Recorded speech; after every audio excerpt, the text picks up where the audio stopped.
right, so this is the Top Performance Strength Podcast brought to you by Strength Conditioning Coach Kip Steingart. So we're going to go around the round table here and have everybody introduce themselves. We're talking about player development today in the strength and conditioning aspect and how strength and conditioning has transferred over to the baseball field. We're going to start with Brennan Rebeck. Brennan Rebeck, tell everybody who you are. I am Brennan Rebeck, as Kip said, and I've been with Kip since I was 15, so about last 6 years. Yeah. I see you have a guest with you today, too. Who's your guest? Oh, yeah, that's Keely Yost right there, the one and only. She's the one right there. Brennan, where do you play baseball? Oh, I play Virginia Tech right now. I just transferred from Central Arizona. All right. Hi, I'm Matt Flaherty. I'm a senior in high school right now. I'm committed to Triton, which is a local JUCO around here, and I've been with Kip since I was a sophomore. And I'm Declan Peterson. I'm a junior shortstop at the Franciscan University of Steubenville. I'm a transfer from Concordia University, Chicago. And I've been working with Kip since my freshman year of college, so almost 2 years now. All right. So now that everybody got to know everybody, we're going to go around the table. We're going to talk about player development. So the first thing we're going to ask here is, why did you come to work with me in the first place? And we'll start with you, Declan. All right, so I felt like my freshman year of college, I kind of hit a wall. I felt like I was doing a lot of work in the weight room, but I didn't really see it translating to the field. So when I came back home the summer of my freshman year, I kept on searching for different answers and trying to find like the perfect formula or the perfect way to train. And at our old facility, I found Kip, and that's mainly the reason why I started working with you after just talking with people and them telling me that you're the guy, you're the man in the strength and conditioning world around this area. And then on top of that, you just reaching out to me all the time, and after a while I got a little bit annoyed. I'm like, all right, maybe this guy really does want to work with me. So that's why I started working with you, man. All right. Yeah. Yeah. All right, so one of your old guys, Nate Barnes, who plays football at Butler, I've been friends with him for a long time, and he was working with you, and I was like getting at that point in my sophomore year in college where I started trying to get serious about baseball and like going to showcase and everything, and then saw his progress with you and really just talking about it with him, and it just really made me want to lift with you and start improving. Okay. Kip basically introduced me to strength training in general. That was kind of my first exposure to strength training at all. I started working with Kip, like I said, my sophomore year of high school, which is right when I started getting pretty serious about baseball. I was introduced to Kip through Jason Acevedo, my hitting coach, obviously, and good friends with Kip. And yeah, that's obviously, strength training is a big part of the game of baseball itself if you want to be good at it. So Kip introduced me to it for the first time, and it's taken me a long way, so I haven't really stopped yet. Okay.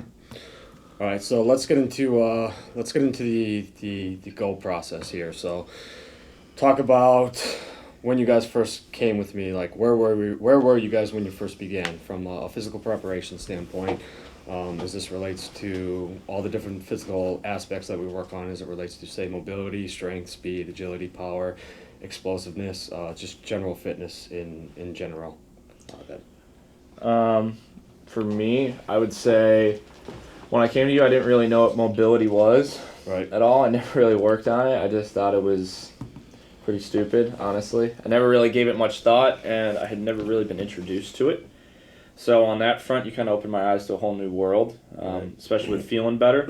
I felt like my strength metrics when I first met you, I felt like they were okay for the most part. I definitely started to see trends in what exercises like deadlift, reverse lunge, stuff like that, which exercises were more important than others and which ones I should try to shoot for as my main lifts compared to my accessory type lifts. But the biggest thing I would say would be my speed, because I felt like I kind of lost it. Towards the later part of high school, just battling an injury or two, and the same thing with college. I just felt like I didn't really do enough speed work, and I didn't know how to blend speed and strength together. So I remember that first summer, I just felt like, man, I gained a lot of speed back and like exceeded where I'd ever been before. Right. So after first working with you and up until now, I felt like just started working on the correct lifts and really putting my time and effort into putting my body into the correct like motions and positions I'm supposed to be in, and doing that through lifting, and then just increasing my speed by learning how to blend the two together. Right. So you kind of had to dial it back a little bit. Yeah, in certain aspects, definitely. I felt like I was doing way too much strength work. That made me a very tight person, which is why mobility was so key for me. Right. And then, yeah, with speed, I never really knew how to work on speed. I just thought you just run long distance, so you run a lot, Right. which everyone knows for the most part, at least I hope they do by now, that that's not how you get fast. You get faster by, lifting and, having correct, force production and being strong enough, and on top of that, having full recovery sprints and plyo work and whatnot. And we could go down a whole nother rabbit hole about that, but We will. That's another topic of conversation at hand. yeah. All right, Matt. So I think when I came to you as a sophomore, I was pretty chubby as a sophomore. I was 165 pounds, not a lot of muscle. I thought my lower body lifts were pretty good, and I thought I was a strong kid at the time, but then working with you and seeing other guys in the weight room, you see how, it just opened your eyes to see how much more you need to improve and, trying to chase the other guys' numbers and stuff. But, yeah, I think really I've come a long way. My speed was almost a 10-second 60. That's absolutely brutal. And all my strength measurements weren't great. And I think over time it's improved so much. I've dropped over 2 seconds off my 60 in 2 years. So it's some pretty big improvements, I think. What do you think has helped you improve your speed the most? Honestly, I think it's the holistic approach of just attacking in the weight room every day and not just necessarily focusing on heavy lifts, but you combine it with overload training and being able to convert that strength to power and speed, Right. and also working on speed work on other days too, not just training Right. the lifts. Okay. For me, I would say when I came to KIPP, I've always been a pretty athletic kid. There weren't any specific athletic movements that I needed to clean up necessarily, but I was so young that it was basically just the process of moving from a kid to what you hope to be a professional body one day, Right. which is the biggest thing that Kip and I have worked on. Obviously, when I started, I was 15, so I was still developing a ton. Throughout high school, with Kip, I gained 35 pounds, and that was kind of the difference between being a kid and then being able to take everything to the next level and hopefully to the level after that and things of that sort. So that was probably the biggest thing, but I was just very raw when I was a kid, obviously not having been exposed to all of the weightlifting, speed, any of that sort of stuff. Everything prior to that was just me being a kid and playing sports as much as I could. There was no specific training for it, so I basically from the ground up has just been trying to build a professional body, I would say, for the most part. So you had a pretty good base of athleticism when you first began working with me, I'd say. Yeah.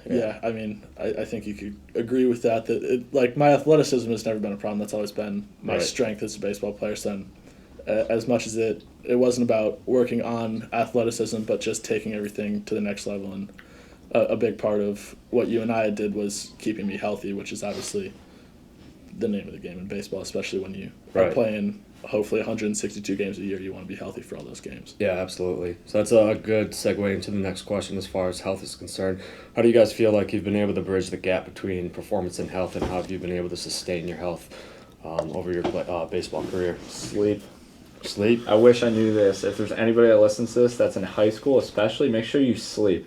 I try to sleep 9 to 10 hours a night, and it's absolutely amazing. No, I know it's a lot, but when you're training as much as I do, it really does take your performance to the next level. It's just something that a lot of people, there's a stigma around it, oh, you have no time to sleep. If you don't sleep, you're not going to recover, you're not going to feel good. Right. And I learned that the hard way throughout high school, just battling all kinds of injuries and just feeling not myself a lot of the time and not feeling 100% ever.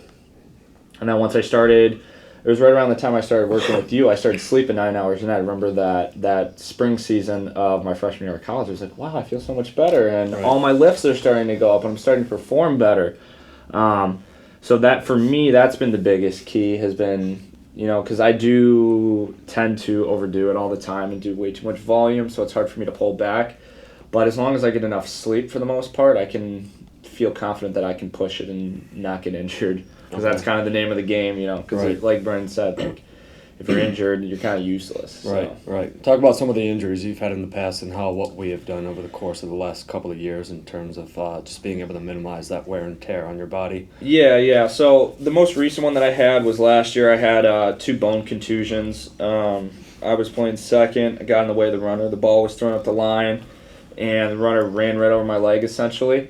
And that was pretty painful. It wasn't the worst injury I've had, but it took a while for those bone contusions to heal. I also had a slight tear in my MCL. So I lost a lot of strength during that time.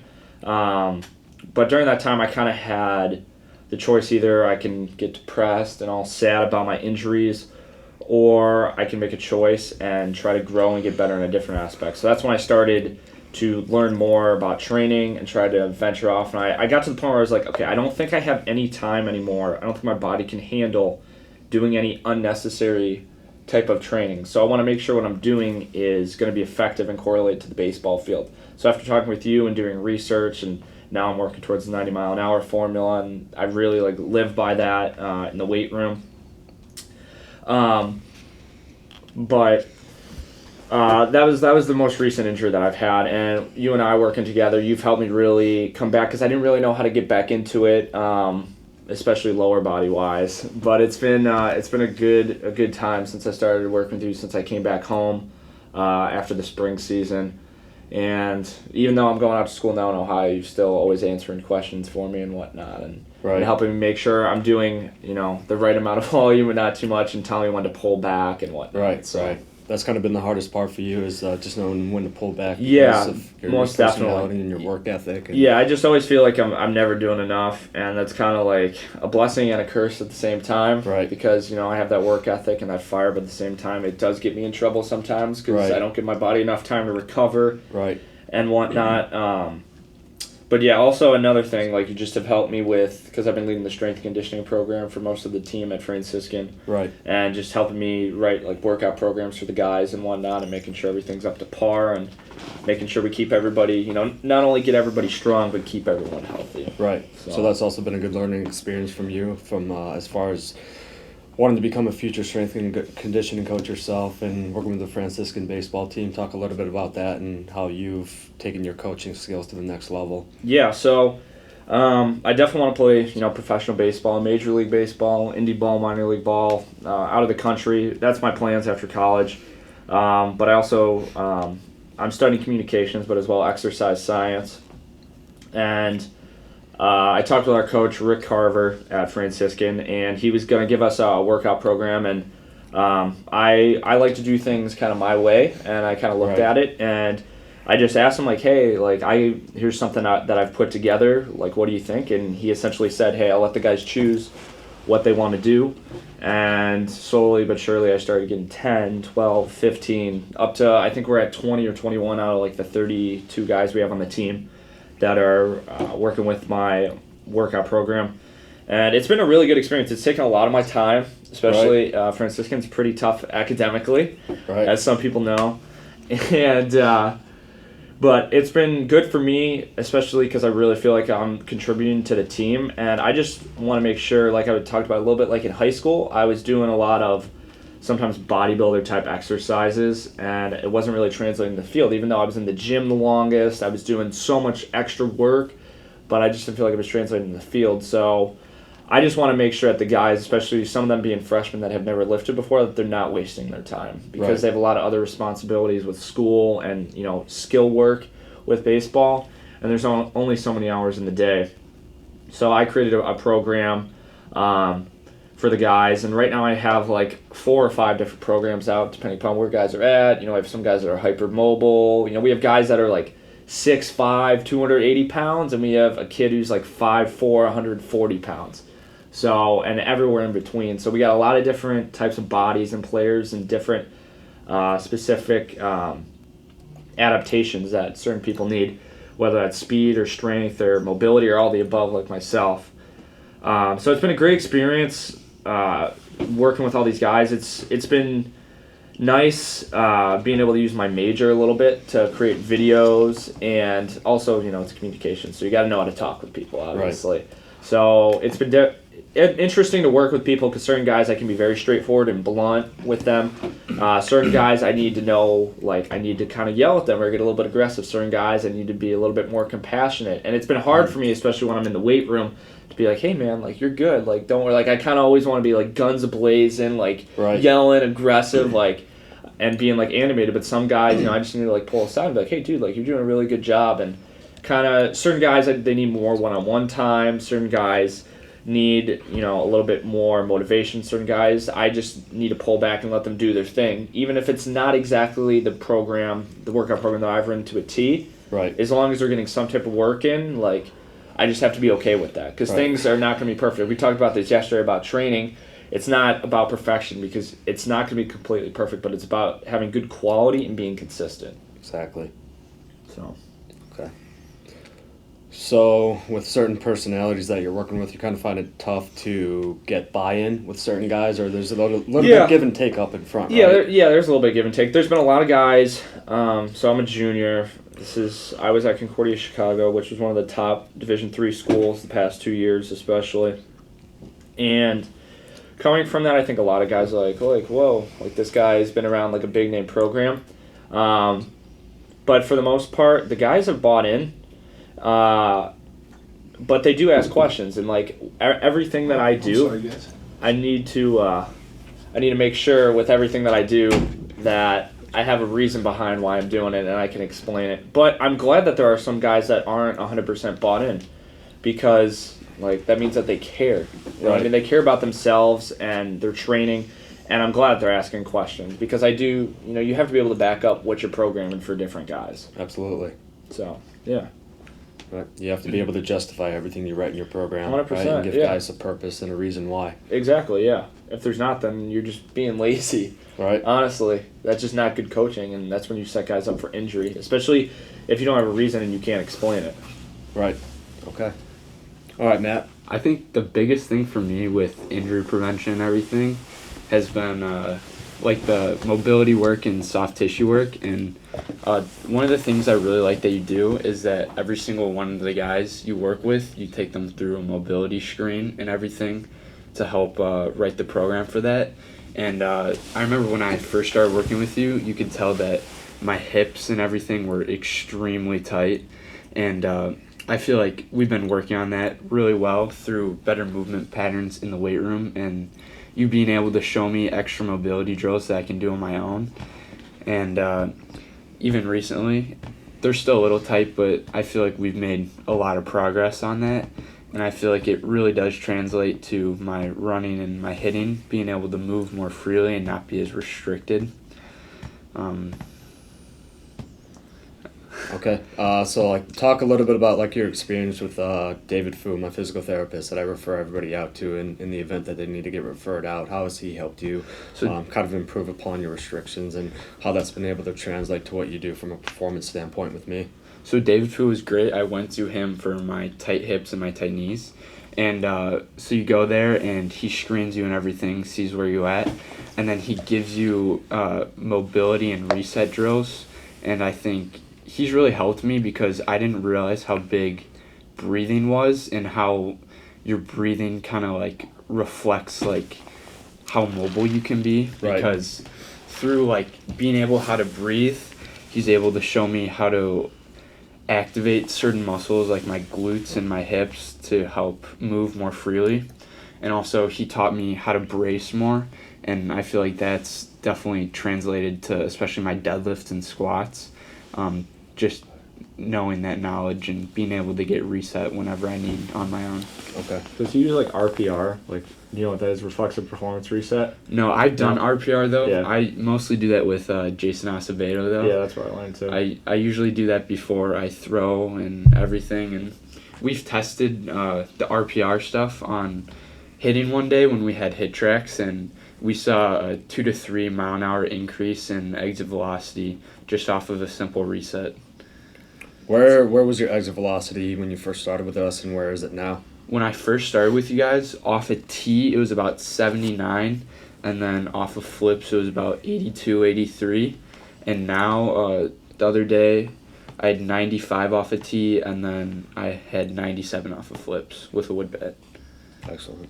Love that. Okay. Turn the barrel. All right, so like as far as what we do from a physical preparation standpoint, and as far as what Jason Acevedo does with you from more of the baseball skills aspect of things, can you talk about how you feel like you've improved your exit velocity? I feel like really you have to look at it as a holistic approach. You can't just focus on one or the other, because you could get a guy up there that's extremely strong, but he doesn't know how to move or swing, and it's not going to really translate as well. But I think you two do a really good job of working together and blending the training, even with hitting and throwing, and it just, you see these huge results in guys that are just going up so much in exit velocity and throwing ball velocity. Okay. Where do you feel, so over the last couple of years, you've obviously gotten really strong. You're one of the strongest guys in the weight room. Where do you feel you need to work? What do you feel like you need to work on the most from a performance standpoint now that you have gotten strong? Do you feel like you've gotten to the point where you're too strong, where maybe there's a point of diminishing returns as far as being too strong, and now we need to work on mainly power and speed development with your game and improving your speed on the field, as well as working on your pop time, which are two of your biggest goals going into this offseason. Talk about that process. Yeah, for sure. I know on the deadlift this offseason, I got up to 500 pounds, and we decided to cap that and really hammer down form and being able to move quickly through that, because you don't want to be moving slowly. Wait, what was the question again? So you've gotten really strong over the last couple of years, right? And we talk about how strength being an important performance metric. Do you feel like you've gotten to the point where maybe you're too strong to the point where it's maybe slowing you down a little bit on the baseball field, and we need to work on other specific adaptations as far as improving overall speed and power development? Yeah, for sure. Some things I feel like I haven't gotten too strong, but I've gotten to the point where you're moving through movements like too slowly. Right. And I feel like we've been doing a great job using bands and chains and everything to move through patterns quickly through my, especially with my lower body and even my upper body with chain push-ups and banded push-ups and just all that together. Okay. What about some of the lower body lifts that we've done as far as like speed squats or speed deadlifts, or some of the specific plyometric or medicine ball exercises that we've done to help you improve, say, your pop time? Yeah, I feel like a lot of the prep stuff I feel like helps me most with my pop time, because we've been working on plyometric movements that help you just your reaction time and I don't know, how do you say it, like you're like Moving through time and space more efficiently, essentially, through some of it. Elasticity, we could talk about elasticity and how you've improved that as far as like incorporating simple things like jump rope, or if it's again specific plyometrics, whether we're working on box jumps or we're working on like hex bar jump shrugs or speed squats. I think you've done a great job with me to add the prep stuff and all the plyometric stuff to improve my elasticity, and you help make sure it's catcher specific for me to help with my pop times. For example, like we'll do catcher specific med ball throws and jumps. Right. That would I just feel way more explosive, and I feel like my pop time has definitely improved since doing those with you. Can you talk about where your pop time was when you first started and where you are now, and like what your goal is to go into the high school season, and then eventually the college season? My pop time when I started with you was like a 2.45 to 2.5. Okay. And now I've gotten a 1.94. Okay. And sit around 1.99. Okay. So obviously that's a huge improvement. Right. And definitely my goal for this upcoming season is to be consistently a 1.9 in game. Okay. And not go above 2. Okay. And where do you want to be once you get into the college level?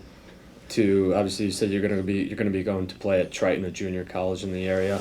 And your goal over the next couple of years after junior college baseball is to transfer to a Division I school. Where do you want to be in the next couple of years? I definitely want to be high 1.8s, mid 1.8s, and just I think the biggest thing for me is consistency, because I don't want to be a guy that throws a 1.8 one time and then when you get in a game you throw a 2-3 on one. Right. So I think really the biggest thing is consistency and being able to get the pop time just in the 1.9s, 1.8s every throw. Okay. All right, moving on to Brendan. Let's talk about how we're going to how have you been able to bridge the gap between performance and health and recovery and staying healthy over the last 4 years we've been working together. Yeah, I mean, the whole thing is like I'm a baseball player, right? So I'm not here to lift and be as big as I can. Like, my whole goal is to be the best baseball player I can be. So Right, man. like, I think that's the most important thing, especially when like when you're going through all the lifting and things that aren't baseball related. You have to keep like the main goal, things along those lines. So like, it doesn't matter how big and strong I am if I don't perform on the field. So I think just having everything geared towards being the best baseball player I can be specifically, especially when the last 2-3 years I play around 150 games a year, obviously, that's a lot of baseball games. So being able to stay healthy through all of those games is like the biggest goal for me. You're not any good to yourself or to your team if you're not performing at the highest level every single day. So I think being able to use the mobility and your warm-ups and things along those lines to be able to perform at your best every single day, I think that's the most important thing. And that's the name of the game of baseball, is if you're playing that many games, nobody cares if you're good one day if you're not good the next. So like that's my whole goal, is to be able to perform at the top level for every single game I play. Right. Yeah. I got two things. Yeah, go ahead. I want to give a shout out to Dr. Wade Miller, Yeah. just down the street at Hope Chiropractic. Great dude. Right. Crack your neck and get you feeling amazing. Another thing, just going off what Brennan said, yeah, that would be a train. That's why it's very loud. Is that okay? Yeah, no, it's All all right. good. Keep on going. Also, our engineer Jacob told me great freaking message when I was in college, especially like my freshman, sophomore year when I was kind of struggling. And he always told me, keep the goal the goal. Why are you training like a bodybuilder? It doesn't make any sense for you to be doing all this bodybuilding specific exercises. And like I was talking about earlier and what Brendan just reiterated, and Matt as well, you do have to just like keep the goal and train to be a better baseball player. Honestly, that's why we're in the weight room, become great baseball players here. So that's all I got on that front for the most part. When you talk about keeping the goal, how have you been able to translate that message to some of the players that you work with at Franciscan, as far as just understanding them and understanding what their goals are and what the team goals are, and how you've been able to blend those goals together? Yeah, so I guess we'll start with a little backstory. So at Franciscan, we are a startup program again. So we haven't had a baseball team, I believe, since 2011. So it'll be 9 years since we had a Division III baseball team. So this is our first season back, and we're reestablishing baseball at Franciscan University. So that's been kind of cool to be, a little part of the rebirth and reestablishing like a baseball culture at Steubenville. And the town especially is very excited because the field we play on, Vaquero Field, is very historic. So it's good to get baseball back in the town there in Ohio. But I say that a lot with a lot of the guys that I work with and train with, keeping the goal. And I think the best way that I've been able to do that is just by leading by example, by being consistent, and trying to perform to just the best of my ability, and just being a good dude. Like, not trying to be, cocky and arrogant and being like, I know everything. Like, the guys always see me constantly learning and whatnot, and reading and listening to podcasts and whatnot. And I'm always trying to get us, one step better. So I just, to keep the goal, just relay the message, and then, walk the talk, Don't be a hypocrite. Talk the talk and walk the walk. Yeah, exactly. All right. So like one more question here for everybody, and then we'll wrap this up. What have you guys enjoyed most about the process, and what do you feel like you've had the most success with? What have I enjoyed most about the process? That's a great question. I'll start. I think the most important thing with the process in general is just knowing yourself as an individual. I think a lot of times you run into things where people all train the exact same way. I think you see that a lot, especially when you get into college baseball and things along those lines. I think you have to understand who you are and what makes you a good player, and what specifically you have to do to be successful for yourself and your team. Okay. What specifically do you feel like you've had to do over the last couple of years to be more successful on the field? Yeah, I mean, my biggest thing the last few years is just understanding the type of baseball player that makes me successful, as opposed to other people. Like, my style of baseball is a little bit different than the general baseball player, especially around here. I do things that other people don't necessarily do, or my strengths aren't necessarily everybody else's strengths. So understanding the things that I have to do differently than everyone else to make myself successful. Okay. What now that you're talking to pro scouts and you're looking to potentially get drafted after this next college season, what have the college scouts told you that you need to work on as far as your game is concerned? I mean, every time you talk, the pro game in general is just all about consistency. Like nobody cares about showcase numbers. Nobody wants to see your max on one given day in the year. They want to see what you do every single day. Right. You know what I mean? It's Right. not about your max. It's not about the very, very best you can be. It's about the person that you show up and be every single day. Right. And So I think the best person that you could be, you've proven to be a speed guy. That's definitely one of your biggest assets on the field, and that's one of the things that's going to take your game to the next level. Talk about that and how it's helped you in the developmental process, or as far as like where you are now and how that's going to help you get to the next level. yeah, definitely. I mean, that's the difference for me is the speed. Obviously, if you watch baseball now, there's not a whole lot of speed guys left in the game, and everything's really driven around power and things of those sorts. But if like for me, I want to use my speed to be able to be different than everyone, and I think you find success on the baseball field when you do things that people aren't used to or do things that people don't expect. So for me, I use my speed against other teams because they're not used to things along those lines. So like for me, I want to use my legs as much as I can because that's the separator for me. So obviously being as fast as I can at all times. Like I talk about consistency, if I'm not at top speed every single day, I'm really no use to my team, Okay. basically. Okay. Yeah, for me, when it comes to the process, I just love that. I think my favorite part that I've enjoyed the most is just working hard and just feeling like accomplished and just looking back. Every once in a while, I'll look back like, man, like this is where I was a year ago, like either in my mindset or what I was doing for training, and the messages and like the knowledge that I've acquired and what I've told other guys or what I've helped other guys learn, that so that they don't have to go through as maybe difficult of a route as I had to take, and not really doing the correct things in order to become the best baseball player that you can be. Another part that I want to touch upon was what Brendan said, and knowing what kind of player you are. I know for me, I'm definitely like very consistent. I need to be a consistent fielder and gap-to-gap hitter. Like I'm not a guy that naturally has tons of power, but I'm a guy that consistently finds the barrel a lot and plays like really good defense. Like that's naturally what I'm good at. For me, I like to work on all facets. I mean, some guys like to double up on their strengths, which is fine. That can get you to the next level. And some guys like myself, I like to work on everything.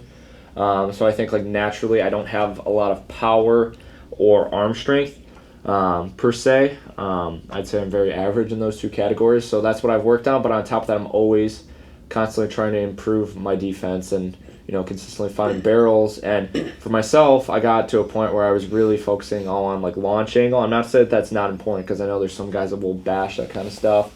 But for me, I kind of use like the metrics, especially if you use like a HitTrax or Rapsodo or any of those crazy technologies that we have nowadays.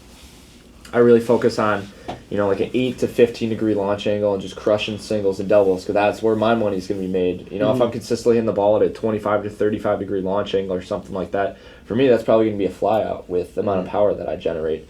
So just knowing what kind of player you are and what's going to get you to the next level, and really focusing in on playing towards your strengths in game, but always working on your weaknesses as well. Okay. I think honestly the best part of the process for me is just being able to go in the weight room and grind and hit in the cage and grind through that and being able to see the direct results in the game because, that's what it's about. You're in the weight room and you're practicing to see results in games, and when it pays off, it just feels so good. And also the other part of that is just being able to compete against guys even in the weight room because if you're playing sports at a high level, chances are you love competing and it just drives you and fuels you to keep going. Right. Yeah, okay, let's talk about competition for a second, as far as like what we do in the weight room is concerned. So obviously you three guys are three of the hardest guys that I've worked with in the past, right? you've followed the principles of being able to adhere to the program, and you're consistently showing up, and you're constantly putting forth the effort. How have you guys kind of taken on like a leadership role in the weight room and seeing that other guys follow your lead, and how that's helped them improve as well? I don't know. I think after working with you for the past 2 years and now studying exercise science as well, just always, since you've kind of taught us a lot of like when we started, like I started with you 2 years ago, and you were very like hands-on with me because you want to make sure I wasn't screwing stuff up and like putting my body into bad positions or getting injured. So now I kind of have an eye for helping guys out and like, hey, like try this, or hey, like you're not moving correctly, like you got to do this. You know, you can be very specific with it, but just having a good eye for like helping guys out. Like now I know what to look for and look out for, and like I've talked about, you know, I know what to look for a little bit more at Franciscan, but even here, talking about like competition a little bit. I remember when I came back, because I was one of like your top deadlift guys for a while, and then I started seeing on your Instagram story when I was at school, and I see Flaherty doing like 500. I'm like, shoot, I thought I was pretty good, and now I'm pissed off and I'm fueled up, and now I want to freaking deadlift 600 pounds. Kind of forces you to step your game up. Yeah, exactly. You know what I mean? And just never being content. And I wouldn't say that I ever was, but I was pretty impressed with myself for a while. And you know, my numbers started declining a little bit because I lost a little bit of strength, especially on deadlift in the fall. But it really just gave me even more fuel just to see like some of the guys back home, you know, having like increased numbers even more than me, and now you know there's a lot of guys that are even stronger than I am, and I thought I was one of the stronger guys, but that just fuels me to like go even harder. So we have a good, you know, competition between each other and trying to, you know, lift the most weight. I think for me, like when I was a sophomore, just being able to see all the guys in the weight room that are bigger than me, like especially like Brennan's out here, he was a lot bigger than me and lifting a lot more weight, and I'm like, that's where I want to be in a couple of years. So I hope that's what I can be for some of the guys just starting out with you. Right. Just help drive them to get towards their goals. Okay. As far as the competition aspect for me, I don't really think about it too much in the weight room. I mean, I'm always just competing against myself. I don't really treat the weight room necessarily as a competition where I'm trying to lift more than everyone else. I don't really think that there's a point in, I guess, me specifically doing that. But as far as that aspect, I'm just trying just get a little bit better every single day. I think that if you can make that your goal, if you can get a little bit better every single day, when you look back a year, 2 years from now, you're going to see how far you come, and I think that shows in the long run on the field. I mean, I'm not worried about me against everybody else. I'm just worried about myself, basically, at the end of the day, and just seeing how far I can take it. Just comparing yourself to who you were yesterday. Yeah, exactly. I mean, when I look back at where I was 4 or 5 years ago when I really started like dedicating myself to the game, and then to see where I am now, I think I've come a long way, but that really shows me how far I can go. And yeah, just working to get there every single day. Okay. All right. So, final question here: what's the most important piece of advice you guys would offer based off your own experiences to, say, younger up and coming players? I got like 3 things, maybe 4. Go ahead. First one's sleep, like I just said, very important. Okay, I wish I would have learned that lesson. Read, because I hated reading up until I got to college, and then once I started reading more and asking more questions, and not just doing something because somebody tells me to or a coach does, and having them explain themselves why I should be doing this, and reading more about myself, you really become a better student of the game, and you know, then you can learn more in the weight room. And obviously, like we've talked about all throughout, it's been a current theme, having things in the weight room translate to the playing field. And then third thing, just having like faith, you know, in yourself, especially, and then just knowing what type of player you are and like working towards that. Those are the 4 things I would say, Okay. that are really big and key that I would hope that any high schooler would, you know, take away from this. Okay. My one biggest piece of advice is consistency, because like a lot of guys have worked with you that I've played with and everything, but the ones that didn't succeed or didn't see gains, they come in for a week and then they take a week off, or they're not consistent with their food. They just don't do everything consistently because they don't see results instantly. but if you're consistent with it, you'll definitely see results. It's a On and process, off the man. field. Yeah. So you've trusted the process and you've played the long-term game. For sure. That's where big things happen. Yes, it is. I would say the one thing I would tell kids, or really anybody that's listening, is you just got to believe in yourself. As corny as that is, at the end of the day, like when I started, like really dedicating myself to baseball, I wasn't a kid that was going to play in college, going to have success, do some of the things I've done, do some of the things I'm going to do, and people weren't afraid to tell me that necessarily. I definitely been told that this isn't what I was meant to do. But I think if you really believe in yourself and you want to dedicate your whole life to this, because this isn't something that you take lightly. This isn't something that I take lightly. I think if you really put your all into it and keep your head down and show up every single day when nobody else wants to show up, when you turn the lights on in the gym and you turn the lights off in the cages every single day, I think when you really believe in yourself and trust yourself, I think that's when you get the most success. I've been talking recently that I've had one dream my whole life, and that's to play Major League Baseball. And I think that everyone has dreams when they're kids, and I think a lot of people end up giving up on those dreams when they become unrealistic. And for me, I've been lucky enough to have one dream my whole life, and I think that if you can really understand that and be grateful for that and work towards that goal every single day, that's when you're going to find a lot of success in life. So would you guys say that you've always had kind of unrealistic expectations of yourselves when it comes to like what your big goals are and what your big vision is for yourself, and you've never let any of the haters and the naysayers hold you back from that? Yeah, I mean, other people say it's unrealistic. I don't say so. I mean, I see my work ethic. That's why people call me a psycho at my school a lot of times, and the guys get worried about me. No, you got to be a bit of a psycho, right? You do a little bit, but you do need to find balance. It's easier said than done, definitely, because I do get to the point where like mentally, like I'm so just all over the place from training and doing so much skill work that I need to take like a little bit of a breather, and that's taken me a long time to realize that it's okay to take like a 10-minute break and like regroup my thoughts. But yeah, since I was 5 years old, like I want to be a Major League Baseball player. Like that has never changed. Kind of going off what Brendan said, I'm sure Flaherty can say the same. Like we all want to play Major League Baseball at the highest level. And you can't take it late. Like there's always guys that are working, and I just want to make sure that there's nobody that's ever outworking me. Right. And that's kind of my goal for every single day.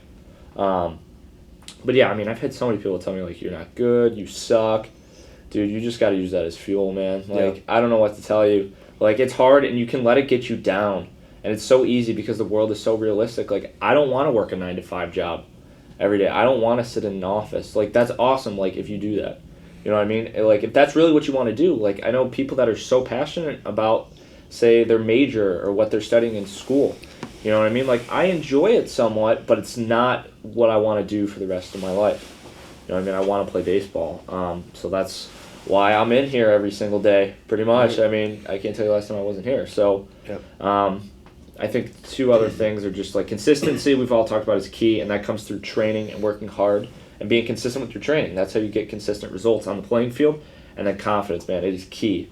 And don't take that the wrong way and be like, oh, yeah, I can just be cocky and think I'm the best. Sure, you need to have confidence in yourself, but you need to be a good teammate and a good dude at the end of the day. Absolutely. Because if you're not, then you're not impacting other people's lives, and that's very selfish if you're not helping others get to where they want to be as well. Right. But at the same time, you do need to be very confident. It's just the name of the game, especially baseball. There's a lot of bravado, and I mean, you can just see it. Like, look at the World Series this past year, dude. Like, it was all about confidence, with Soto and Bregman and all those guys. I mean, those are the most confident guys on the planet. So you have to have a little bit of that rub off on you, but you can't let that ultimately consume you and then turn you into, a very, we'll say, cocky individual. So I think these unrealistic goals are so important because I feel like if you don't have them, you're just limiting yourself. Yeah. But I think a big thing that people kind of skip over is setting the smaller realistic goals to help build up to what some people believe is an unrealistic goal. Because if you don't have those and you don't think you're making progress, a lot of people just give up on it. That's why so many people give up sports and just decide to quit because they just weren't setting their smaller goals that they can achieve every day to work up to that ultimate goal. Okay. I would never say that that my goal has been unrealistic. I don't think that it's ever, in my head, come across as unrealistic because I think I've always known what I was capable of. I think my goal has always been realistic. It's just a matter of how far I can take my own abilities and I can take myself based on my work ethic and things along those sorts. I mean, people talk about work ethic all the time, but you don't really know what work ethic is until you've really experienced it and you've really put your entire life into one thing. I don't really think you can understand what work ethic is until you've really experienced that on a day in, day out basis for a long period of time. So I would never say that my goals are unrealistic to me. I'm sure my goals sound unrealistic to other people, especially people that grew up around me when I was a tiny kid here in Vernon Hills. I'm sure nobody would have expected that I've done the things I've done and have the goals I have, but I'm not worried about what other people think. I never have been, so my goals aren't unrealistic to me whatsoever. I think my dreams have turned into goals because I don't think they're unrealistic. I think they're things that are going to happen in the future. Okay. Playing in the ACC now, and playing amongst other top-level Division I players in the country, do you feel like their goals are realistic to playing at the major league level, or does their work ethic in line with what they want to achieve in the future? I mean, it's so different. Everyone's so different. I mean, you run across guys who have been naturally gifted to hit a baseball miles and miles, like hit baseballs farther than I've ever seen baseballs hit. I mean, guys that throw 100 miles an hour consistently, and then you run into guys like myself who weren't naturally gifted like that. But I think it really all comes down. I think it definitely does come down to the work ethic and things along those sorts. I mean, when you've had the ability to play next to the best players in the country, I've played against professional baseball players, played against major leaguers, things along those sorts. The thing that separates the people that have all that talent and the people that get to the top is the people that are going to be able to do it every single day. I think that work ethic really does. That's your make or break right there, especially in the game of baseball, for sure.